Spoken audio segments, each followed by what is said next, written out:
After sitting out much of the Ukraine war like a reluctant understudy, Russia's Su-57 Felon is finally taking a bigger role on the battlefield. Military operations.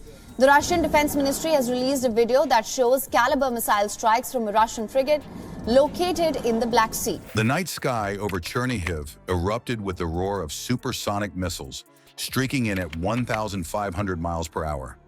Russian Su-57s and submarine-launched cruise missiles hammered bridges and roads, trapping civilians in gridlock. Ukrainian cities and military infrastructure. In the latest, Russia has launched a series of missiles from Black Sea attacking Ukraine. But what the attackers didn't expect was Ukraine's rapid counter. Patriot interceptors lit up the sky, while scout drones carved a live map of incoming threats. You saw the chaos of the opening strikes, but what came next completely flipped the battlefield. How did Ukraine turn this devastating assault into a counteroffensive that pushed deep into Russian territory? Before we move on, I'd like to ask you a small favor. If you appreciate this content, please take a second to like this video and subscribe to the channel.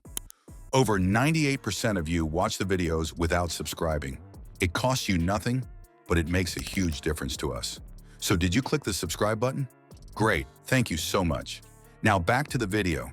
In the silence after the first wave of missiles, Ukraine revealed a move that Russia did not anticipate.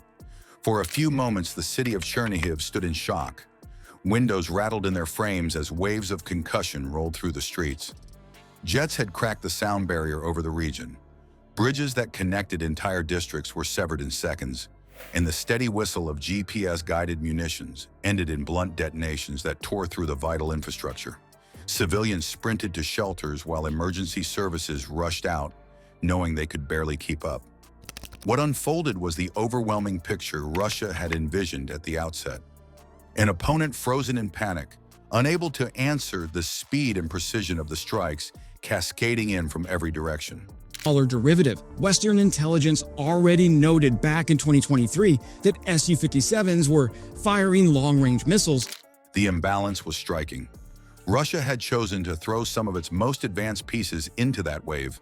Su-57 stealth fighters slipped into the edge of Ukrainian airspace, firing standoff weapons almost as quickly as they appeared on radar. From the Black Sea, submarine-launched cruise missiles arced high and then dropped low across the plains, each guided to a strategic target with pinpoint accuracy. After sitting out much of the Ukraine war like a reluctant understudy, Russia's Su-57 Felon is finally taking a bigger role on the battlefield. Ukraine had little chance of matching the speed of hypersonic projectiles streaking overhead or responding on equal terms to the layered tempo of those attacks. For several minutes, even the most seasoned air defenders recognized there was only so much that could be intercepted before the flood became overwhelming.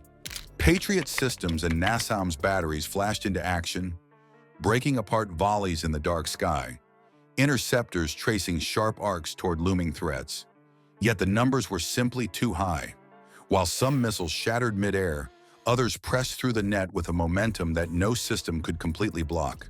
For anyone who watched from the ground, it looked like Ukraine's shield was fractured, thin lines of defense straining against strikes designed to overwhelm it in waves. The situation seemed tilted beyond any hope of recovery. But within that chaos lay something Russia had not calculated for. Scattered among the defensive emplacements were unassuming trucks carrying antenna arrays and concealed generators. These were electronic warfare units, and they began pulsing interference across the very satellites the incoming missiles depended on. On radar, it looked as though nothing had changed, but the effects became visible almost instantly. High-end weapons that had traveled hundreds of miles with unwavering accuracy suddenly drifted off course. Guidance systems that should have kept them locked on bridges and depots began to fail. Russia had invested enormous sums in that opening salvo, and yet entire groups of precision munitions dropped into empty farmland, their targets now untouched. One missile, in particular, captured the reality of that shift. Launched to destroy a critical bridge on the approaches to Chernihiv, it lost lock as it neared its final descent. Instead of ripping steel and concrete apart, the warhead fell harmlessly into a patch of soil outside a village, leaving only a crater in the earth. Military operations.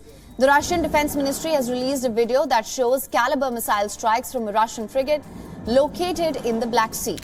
Farmers who had already evacuated returned weeks later to find crops spared and infrastructure intact.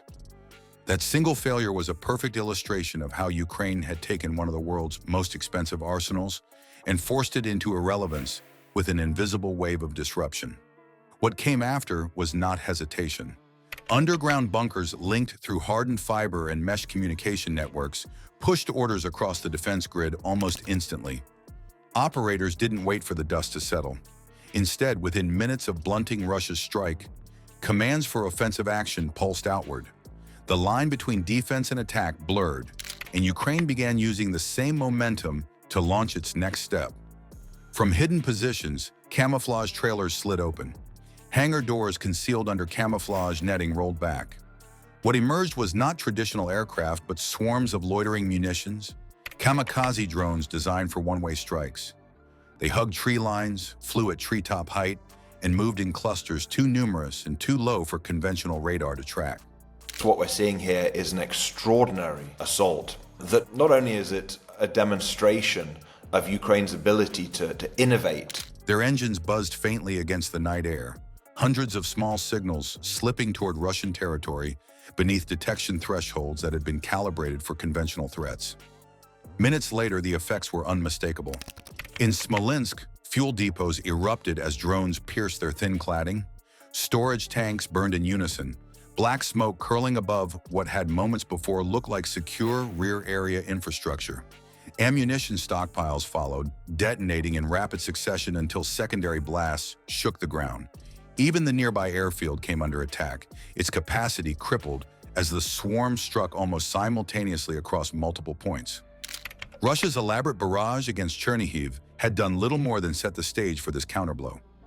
The message was unmistakable.